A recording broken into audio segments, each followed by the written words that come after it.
Did Nikola Jokic and the Denver Nuggets just put the rest of the NBA officially on notice? Will the Chiefs be the toughest test on both sides of the ball that the Broncos have faced in their young season thus far? And how will the Colorado Avalanche manage the absence of an undetermined length of time with Valeri Nichushkin? All things to come on today's rundown. Thank you so much for joining us. While you're here, make sure you like and subscribe to our Denver Sports 1043 The Fan YouTube page. You can find us at Denver Sports 1043 on YouTube, Instagram, and TikTok. And if you're watching us live on X or Facebook, we love you. We appreciate you. Like, comment, share, subscribe, and turn on those post notifications so that you never miss a moment with us. Plenty to get into today, and we welcome in friend of the program and co-host of the morning show, Stokely and Evans with Mark Schlereth, Mike Evans. Good afternoon, Mike. Oh, how are you doing? Thanks for having me. It's been a while. I was starting to, my feelings were getting hurt. Well, listen, that's probably on me. You know, a lot of stuff going on. You're a busy man. I'm just trying to be as busy as you, but I'll make sure we'll pencil some more on the calendar. I'd like to get into the rotation, okay? Yes. All right, good. Firmly established in the bullpen. Mike, the Denver Nuggets, let's just get right into it. It feels as though we are running out of superlatives, adjectives, or ways to just put into words sometimes what we're seeing from Nikola Jokic. He has a 55, 12, and 6 game in maybe the most efficient manner that we've ever seen him do it. And if that's the case, it's the most efficient manner that anyone who's ever played in the National Basketball Association has ever done it. Yeah, I mean, we're talking about games where he's going for 55 points. He's shooting like 78% from the field, 80% from three-point land, like 87% from the free throw line. It's crazy. And we were talking about this morning, trying to figure out a word. We're running out of words when it comes to describing Nikola Jokic. The word I used today was admirable. And I use that word because he did what he did against the Clippers in the second of a back-to-back game. And you think about today's NBA, where there are so many players who look for reasons not to play and build in reasons not to play. And a back-to-back is a huge one. So many guys either take the second night off, or they throttle back, or they certainly don't give their best effort. For this guy to put up the performance that he put up, the professionalism, the accountability, what he demands of himself, even in a back-to-back, the only word I can come up with is admirable, because it stands out compared to what you see most of the time. 100%. I think that's a great word to describe it. And I think it encompasses kind of what we've seen over the last half decade or so as Jokic has ascended into the dominant player that he is today, which is that he has always been the hard hat and lunch pail guy that has been willing to, similar to how LeBron early in his career was dragging some lowly talented Cleveland Browns teams way further than anyone else could have. Jokic putting the burden on his back of taking the situation where I've never played with an all-star and my supporting cast, even at their highest, has a level of inconsistency that is not becoming of a championship contender.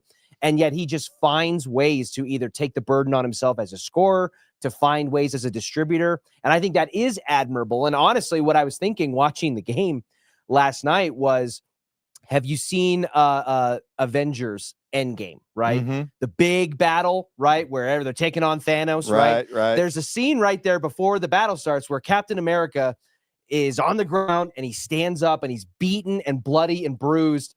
And then all of a sudden, all the the little circles start to come. Yeah. And there comes Black Panther and there comes Doctor Strange. That's, I think, what we're seeing in this, 10, 11 games you start to the season for Jokic is reinforcements have arrived. And it's not just reinforcements from a bench perspective, because I could talk all day about Jonas Valanciunas' impact as a backup big, about Tim Hardaway Jr.'s impact on this season already, being someone that David Adelman chooses to close games in critical situations. Cam Johnson still trying to find his footing, but I think there's a lot of hope there. Bruce Brown, etc. We're getting hungry, energized, engaged playoff Jamal Murray. Yep. We are getting an Aaron Gordon who continues to, when healthy, find ways to stack and elevate his game more and more and more and diversify his toolbox. So in terms of I feel like Jokic is that Captain America where it's like he has shown you that he gives everything that he's got and it's up to you whether or not it's enough. And now all the other heroes are kind of falling in line. They're loaded. I mean, they are loaded right now. And I'm sure Michael Malone watches what's going on and says, could you have given me this kind of a bench? Pretty friggin' nice the last couple of years. But no, what I love is you've got a deep team now. When you can roll out a Tim Hardaway Jr. and a Bruce Brown, welcome back, Bruce. Big Val, I love that acquisition. But you're right, Jamal Murray, right from the start, it seems like it's a different kind of Jamal Murray. It's an engaged Jamal Murray. It looks like somebody who is hungry again. He's in shape. He's serious. Maybe he looks at this season as enough's enough. This is the year I need to be an all-star for the first time. But however you want to put it, it's a deep team and it's a focused team. And we'll talk about the Avalanche here coming up in a little bit. But my whole theme for both the Nuggets and Avalanche this year is it's time to kind of go back to the basics, okay? Yeah. Because when you win a championship, hey, I'm more than willing to give you that champion's respect, that championship grace, which means you don't necessarily have to bring it hard during the regular season. I'm going to give you the benefit of the doubt that come playoff time, you're going to be able to kind of flip that switch and go. Well, guess what? Both the Avalanche and Nuggets, they've kind of lost that privilege, if you will. So now for both teams, but since we're talking about the Nuggets, I think there is an urgency right from the start, pedal to the metal. Let's go hard for 82 games. And I'll be totally honest with you. To me, when I look at the NBA, it's a two-team race. The entire NBA, it's a two-team race. It's Oklahoma City, it's the Nuggets. I discount anybody coming out of the East. To me, this whole NBA season boils down to Oklahoma City, the Nuggets, who wins the division, who ends up with the best record in the conference, who ultimately probably gets Game 7 on their home court. That's what I think this whole regular season is about. And I think that would lend itself to a greater sense of urgency because the Nuggets, with Aaron Gordon dealing with a grade 2 hamstring strain, Michael Porter Jr. shooting with one arm, still took the eventual NBA champs to 7 games and had a competitive game in that Game 7 with that kind of cast around Jokic. So if that's what Jokic and the team is capable of doing under those circumstances, if they had played that game at home, it's at least reasonable to say, hey, this could have gone a different way, and then you let the chips fall how they may. And I think that exact frame, that snapshot of the 2024 season is what led the co-executive VPs, Ben Tenzer and Jonathan Wallace, to literally take a sledgehammer to every stone tablet tabernacle commandment that we had been told was law with this Nuggets team under Calvin Booth and Michael Malone. And even to a little bit of an extension under Tim Connolly, if you want to go that far back, because even Tim Connolly was not big on trading away members of the homegrown core, Michael Porter Jr. being the most often named player there. Well, these two come in, kick the door down, and they ship out MPJ for Cam Johnson, who, again, hasn't probably started off in the most desirable way, but I think there's enough runway there. And the Nuggets are performing well enough around him to be able to kind of mama cat that a little bit. And He'll say, be hey, fine. I don't worry about him. And figure it out. I think there are still going to be a handful of games that we walk away from in this 2025 season where you go, Cam Johnson was a major factor in them winning that game. But he brings in Cam Johnson. You give David Adelman all of the things that Michael Malone had begged for. And what Michael Malone would have done for a guy like Tim Hardaway Jr. Oh. Are you kidding?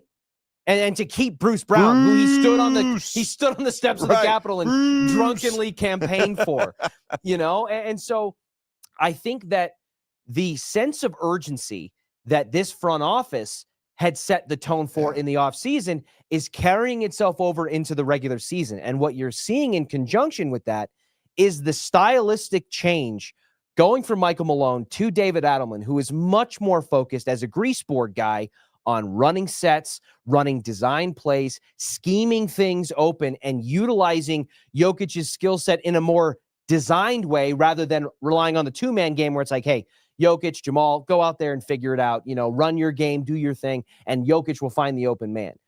Jokic's success thus far through the season on the historic pace that he has set, I think, is a culmination of all of these things. And I got to be honest, Mike, it feels like we are setting on the doorstep of what could be a potentially like league turning upside down type of season from Jokic himself and the Nuggets as a whole because of him. Richie, I didn't think it was possible for Nikola Jokic to go to another level, but he has. And every year he's done that, by the way. Every year he keeps like last year was not an MVP winning season for Nikola Jokic. It was his best season. But it was his best season.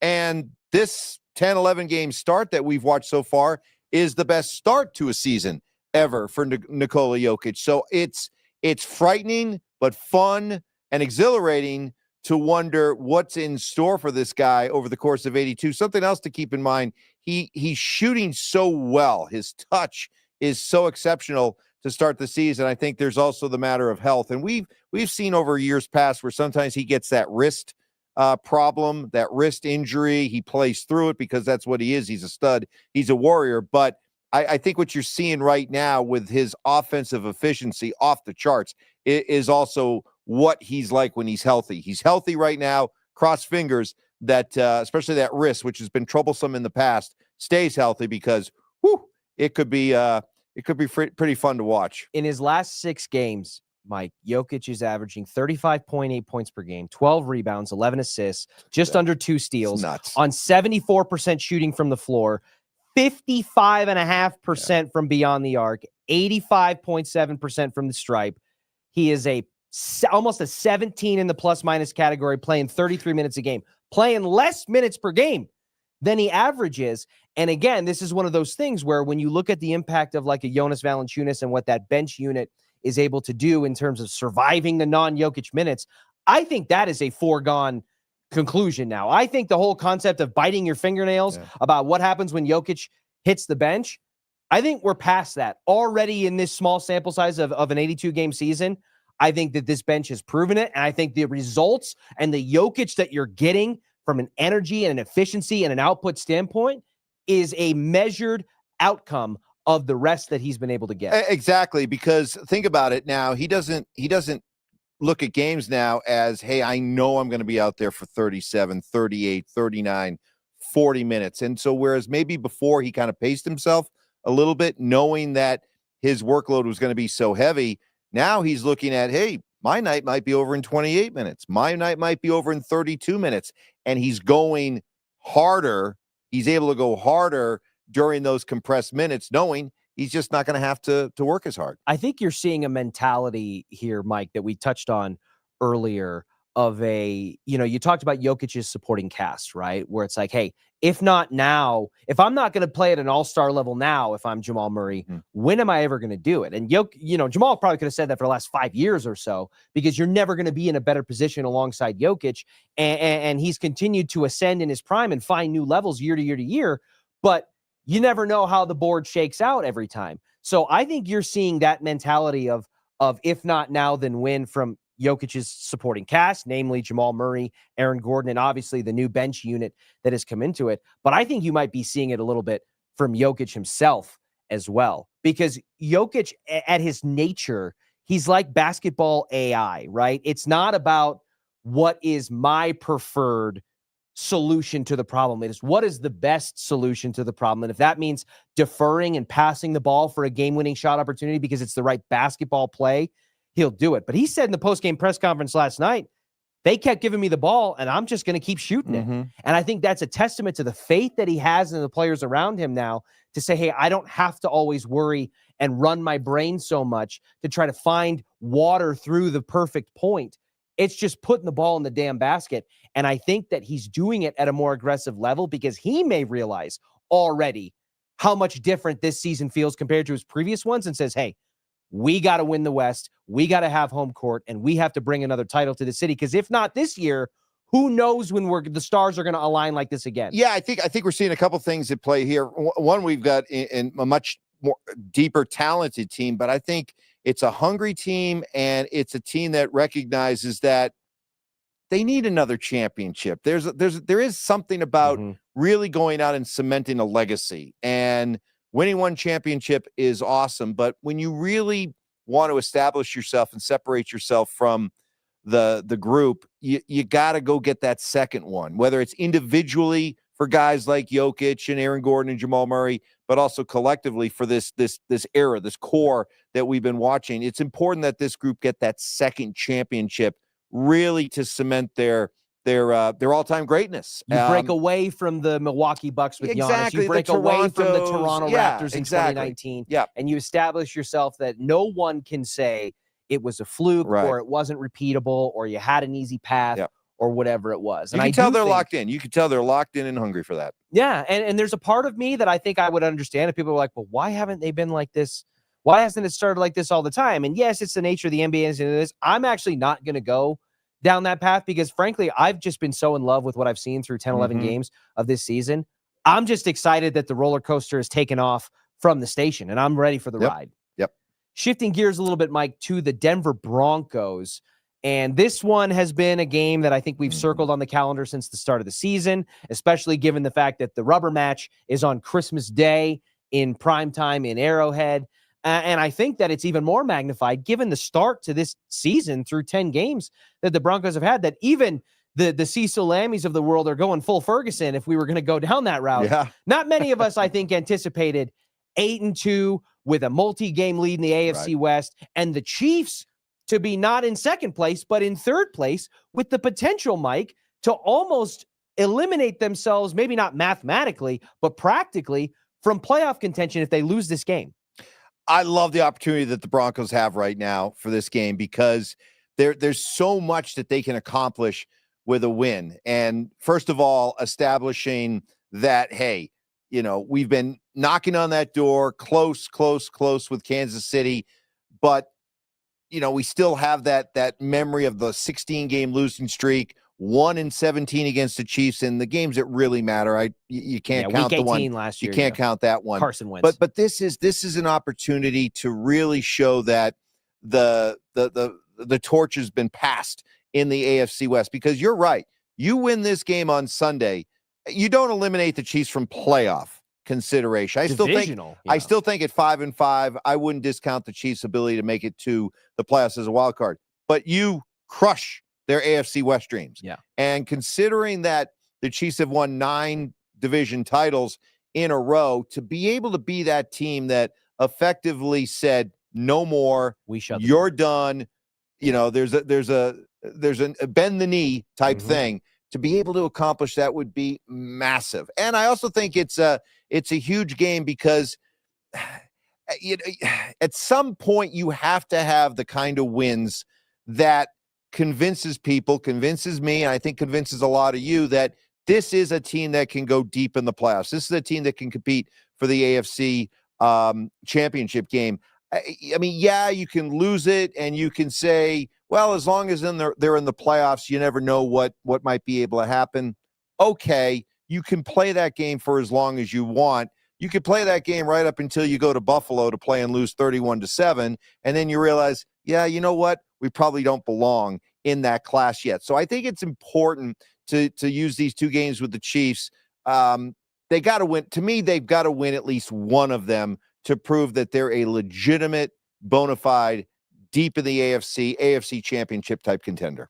Yep. And I think that one would argue that the opportunity they have on Sunday, it being at home in your barn, and you're riding a hot start to the season through the midway point, this would be the one to win, because it's probably going to be a significantly different challenge to do it in Arrowhead, where the Chiefs have maybe had an opportunity to gain more momentum. If they beat you this weekend and then continue to ride, it makes the stakes tighter. You're on the road in a notoriously difficult place to play in Arrowhead on Christmas Day and primetime, all of that, which begs the question, Mike, and we've had this as a weekly poll on the show this week, and you are someone who tends to use this frame of conversation a lot, so I think that you'll appreciate it.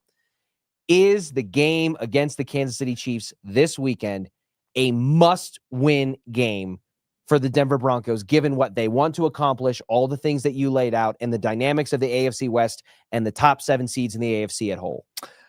I'm going to surprise you, because Mr. Must-Win does not think this is a must-win. I don't, because there has been enough of a cushion created here that you can lose this game and you can still win the division, and you still have the benefit of another game with the Chiefs coming up.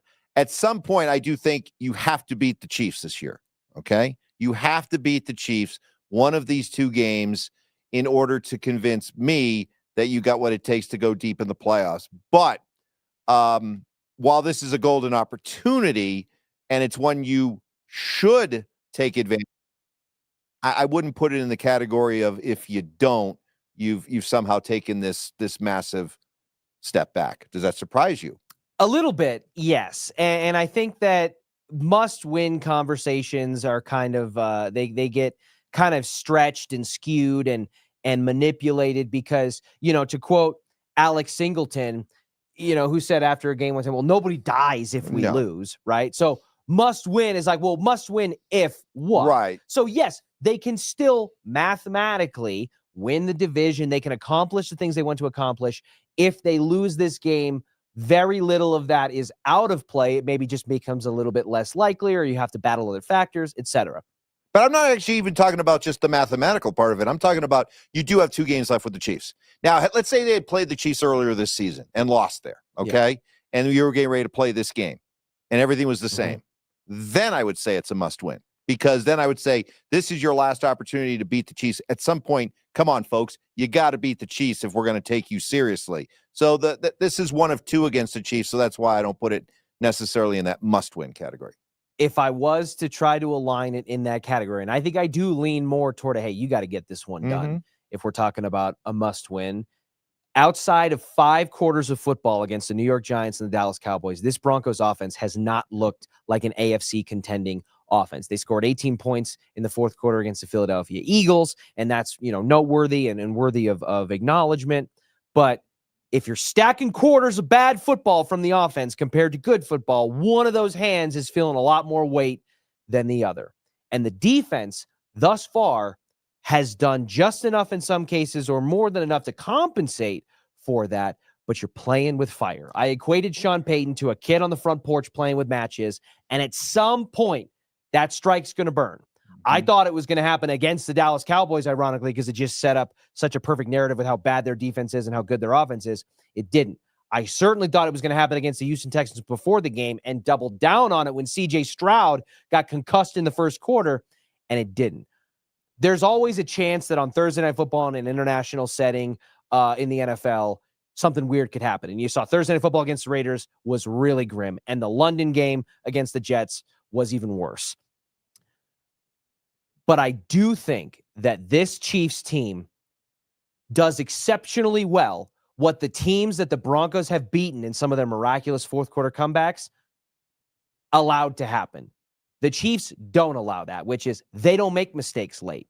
They wait for you to crack the door open and then push their way through it. They have the championship medal and the experience as a core and a unit together around Patrick Mahomes that makes them thrive in the exact same situation that the Broncos have found success in.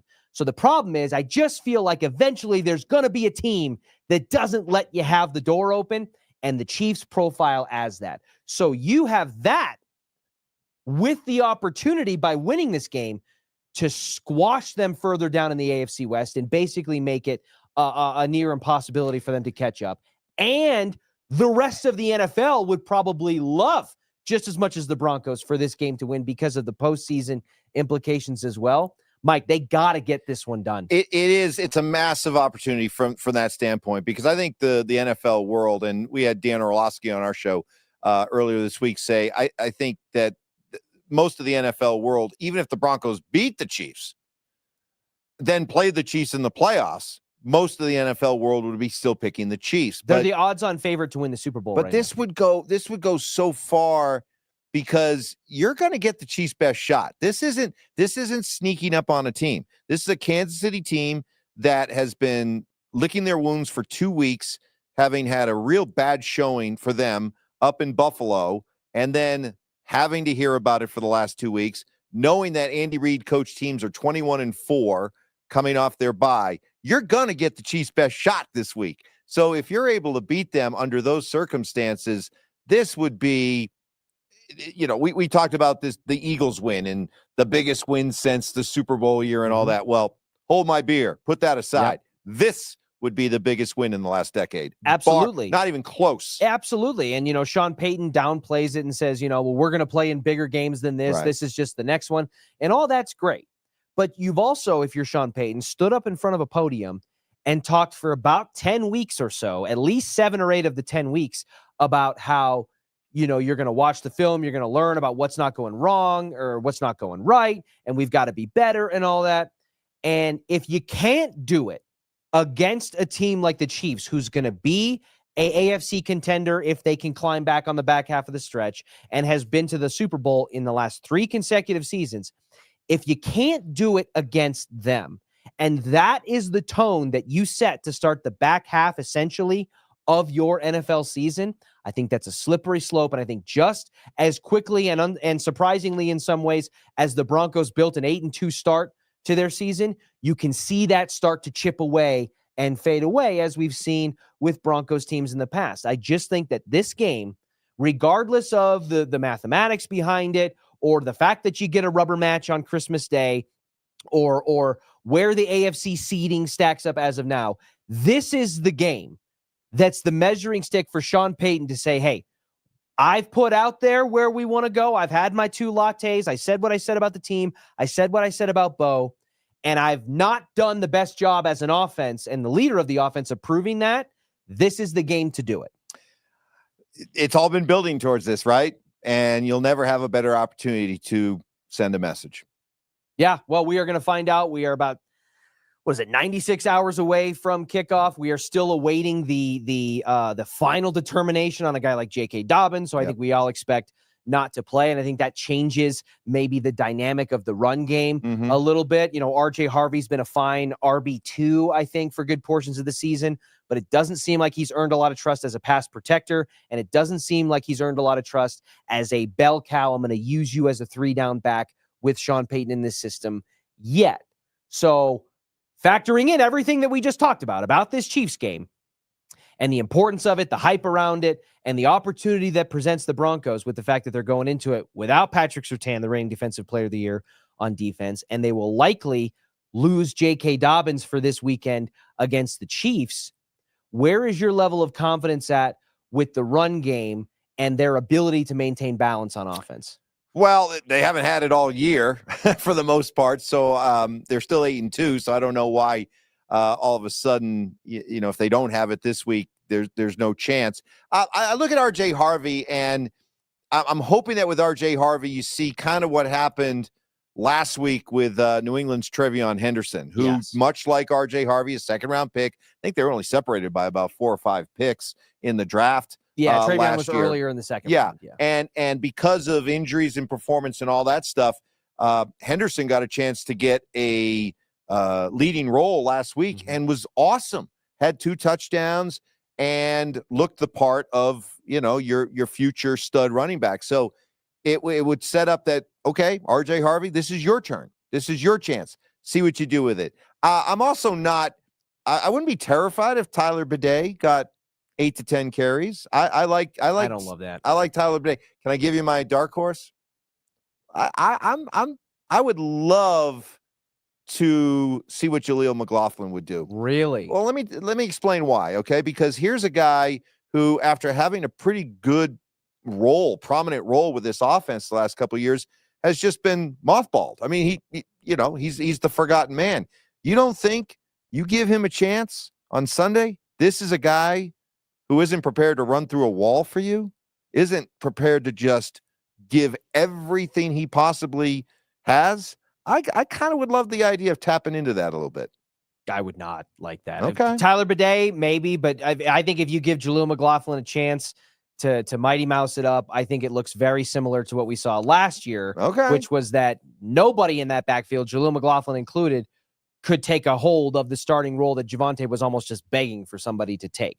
Now, I will say, if I was going to give a dark horse of what I would like to see more of and something that I think could be a game breaker, I want to see more Bo Nix running the football. I want to see him open up. He already loves to move out of the pocket as it is. And I think that a key catalyst in the fourth quarters in these late game situations where the Broncos offense uses a little bit more tempo, gets a little bit more spread out and simplified. A key catalyst of that is Bo Nix using his athleticism outside the pocket and creating a mismatch as a runner. And I think if you implemented more of that earlier in the game, it changes the way that Kansas City and Spagnuolo has to approach it. And I think it gives the offense an opportunity to not rely on the traditional handoff to J.K. Dobbins to power forward for first I agree downs. with you 100% on Bo running more, whether it's designed or whether he just looks for those opportunities more.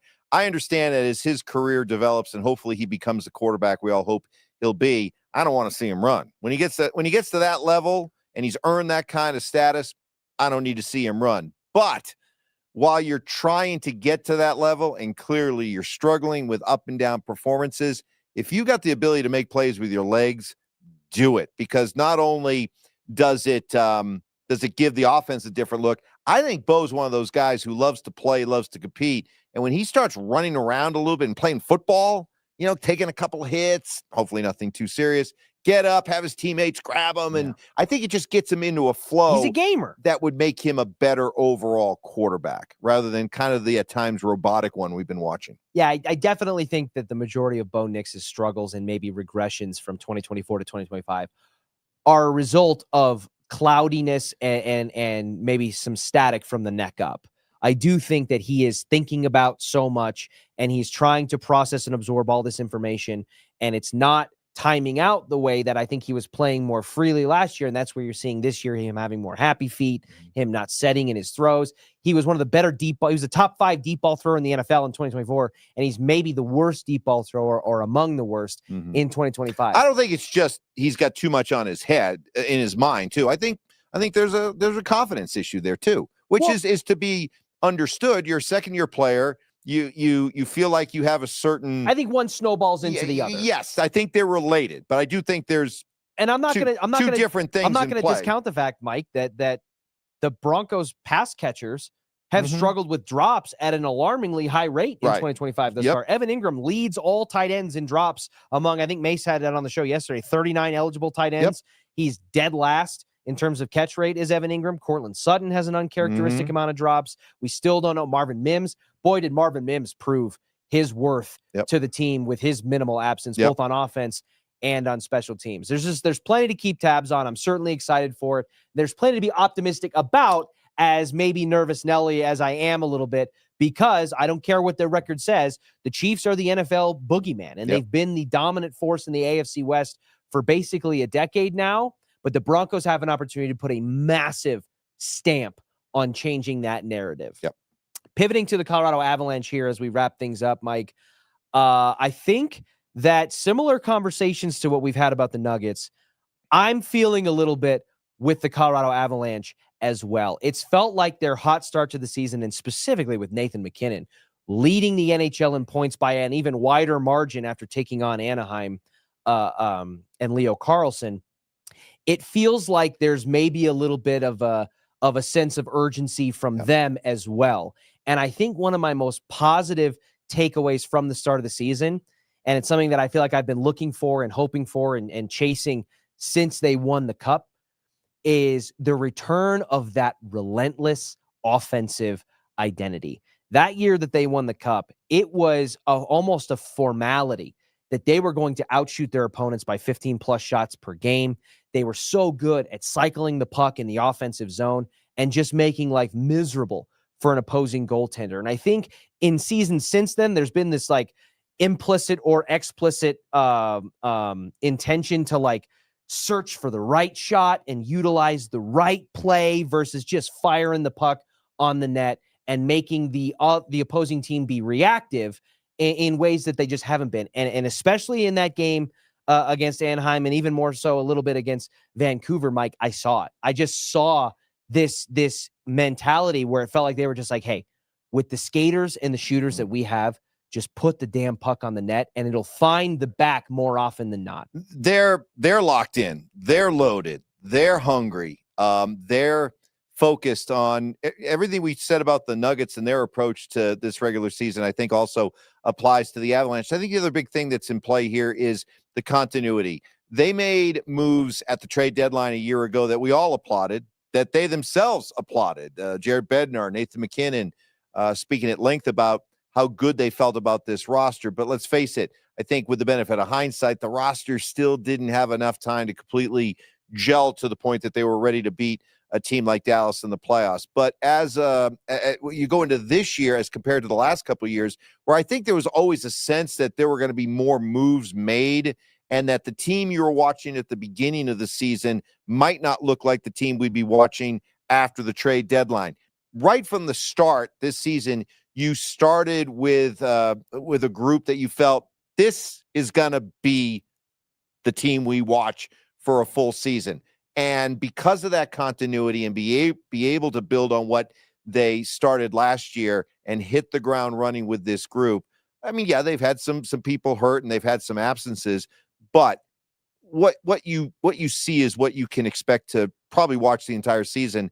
And because of all that, this team is locked in right from the start. They really are. And I think that obviously there's a bad taste left in the mouth with how it ended in the first round against Dallas. And I think that the trade deadline flurry of moves by Chris McFarland in the front office, just not that cake not having enough time to bake quite yet, culminated in the loss that we saw. Unfortunately, it came at the hands of Mikko Rantanen and the Stars, which just magnifies the nature of it. But again, the bat out of hell coming out of the gates the way that they have, I think is evidence of the fact that, boy, you gave all those players that came together in offseason, and including some new ones like, Charlie Coyle gone, Miles Wood gone, Ryan Lindgren gone. You bring in Olofsson and Brent Burns and these other pieces. That core with these new pieces that's added, carrying over from the 2024-2025 season, suddenly looks like a whole team that has had the time to be able to manufacture that chemistry and move forward. And I expect that to continue. And one of the more surprising names, I think, that has come out of this season that many of us weren't talking about was the throw-in piece in a salary dump trade with the Columbus Blue Jackets in Gavin Brindley, who has had a remarkable start to the season in a sense that we were looking at him as a bottom six, fourth line depth acquisition that was really just how do we get Coyle and Wood off the books from a salary cap perspective. And now, Mike, as it was announced earlier today, with the injury to Valeri Nichushkin, Gavin Brindley steps up to the second line and will play alongside Ross Colton and Brock Nelson. What did you make of that move and maybe choosing Brindley over the likes of a Victor Olofsson or someone else that they could have slid into that spot for a temporary stand? Well, you can always go back to a veteran player like that and know that, be confident that you could slide that person into Val's spot and they're going to be able to perform at a certain level. This is a golden opportunity to give a guy like Brindley, who has excelled and you've rewarded with the contract extension, but give him a chance to play on that second line, show that confidence in him, and just see how much his game can continue to grow. His development has been crucial because when you look at where the Avs are, let's face it, their young prospect pipeline has been depleted quite a bit over the last couple of years. They have to start replenishing that so that you can feel good about, once you get past this window, what's it going to look like. So to be able to find a guy like Brindley in a trade and suddenly look at him as a potential real building block for years to come, that's massive. That's a huge development for this team. Mike, I'm thrilled. This is exactly what I would have done if I was in their case. I think Brindley is the hot hand. Victor Olofsson's had a great start to the season as well. But your third line as a whole has been one of your better, more consistent lines. And there's something to be said about, hey, maybe we don't have to break this up. If it ain't broke, don't fix it. And I think that Gavin Brindley as a fourth liner performing the way that he has, giving him the opportunity to move up onto the second line while maintaining your third line as is and keeping two of your three pieces on your fourth line with Parker Kelly and Bardakov and just maybe putting Taylor McCarr in there or something. I think that is a much more savvy move from a line shift perspective than what the easy thing could have been, which is just move Victor Olofsson up. Well, it's a big move, and somebody's going to have to, whether it's Brindley or if it ends up being somebody else, they got big shoes, big skates to fill, because once again, we're going to test what I think is one of the biggest I'm not going to call it an aberration, but it is kind of an aberration. No, it really, actually, maybe that is the right word, because this is mind-boggling to me, because with Val Nichushkin out of the lineup for an undetermined amount of time, it brings back into play here Val's role on this team and how valuable the numbers show he is, because when Val Nichushkin is in the Avalanche lineup, they win 67, 68% of their games. When Val is out, they are barely above a 500 team. Yep. It's like 52%. Yep. And it's not a small sample size. It's it's actually a full regular season, close to a regular season worth of hockey that shows that when Val isn't in the Avs lineup, they're basically a 500 team, which is astounding. And you can see it if you take that context and you start why, you can see some of the reasons why. One, he is massive. Oh, he is such a net front presence. Oh, he's one of the top power forwards in all of hockey. And especially, and this is why I think people were banging their heads against the wall a little bit with the idea of putting him back on the top power play line, because you look at the skaters and the shooters that they have on the line, of which he is one of, but then you add him as a net front presence to just clog and create kind of chaos in front of the net for a team with as skilled shooters as the Avs have, especially on their power play line. He's a perfect piece for that. And then there's all the subsects of like when Val plays and he scores, all of a sudden, if Val scores a goal, the win percentage disparity versus when he doesn't goes through the roof. So I absolutely think that this is a big shoe to fill. I'll agree with you there. And Mike, and maybe I'm just being slightly prisoner of the moment, and it's hard for me in some ways to say about a Michigan guy, but the way that Gavin Brindley has played so far during the beginning portion of this season, I'm not opposed to, if this experiment goes well and he's able to hold Val's spot down, I'm not opposed to saying, why is Ross Colton's spot on the second line set in stone? And maybe there's something that could be moved. And I know you start to get into, right-handers versus left-handers and who's put on the best side in the best situation and all that. But I think the Avalanche as a whole are just in a fortunate situation where the players that they're highly invested in, for the most part, through this beginning of the season, are performing at the level that you would hope and expect, certainly in their top line. And Brock Nelson, we can, he's kind of like the Cam Johnson maybe right now of the Nuggets, not going along as much as you'd thought or would have hoped. Good comp. But you're getting unlikely contributions for what you signed. Brent Burns, who I think has been great, Victor Olofsson, who I think has been fantastic, and Gavin Brindley, who you think had maybe the least expectations of every one of those three that I just named, and yet he's now going to be your second line stopgap while Val is out. That, coupled with the goaltending situation and Mackenzie Blackwood's kind of slow start to the season, coming back from injury, in and out of the lineup, and the way that Scott Wedgwood, in relief of that, has been able to be one of the best goaltenders in the NHL up to this point, 10 wins, north of a 910 save percentage, and now inks a one-year extension through 2026, 2027. I really think the Avs, from a roster construction standpoint, are as healthy as they've been at least since they won the Cup. Well, to kind of put a bow on this, I can't help but circle back and just kind of notice the similarities between the Avs and the Nuggets. You've got two cores who are hungry again and who maybe recognize the urgency for legacy reasons to go out and get that second cup, second championship, and feeling good because the supporting cast around those cores seem better, deeper than what we've seen maybe the last couple of years. So I can't help but notice the parallels, the similarities between both those teams, the way that they've come out, the way they've started their season, the hunger, the determination, the urgency that they've shown, and getting contributions from guys outside your core players, all the while seeing your two best players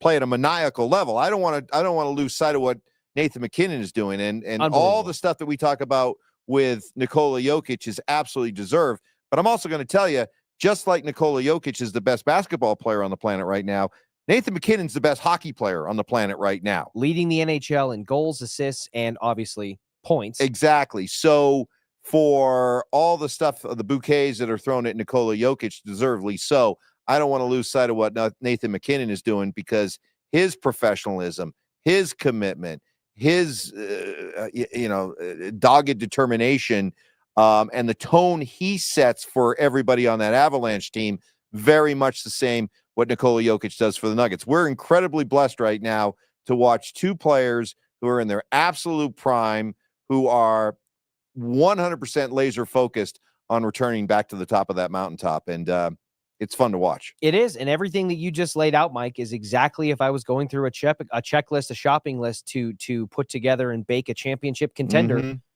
every single attribute that you just listed for both teams checks the box. Every ingredient for both teams is there. Now, stay healthy.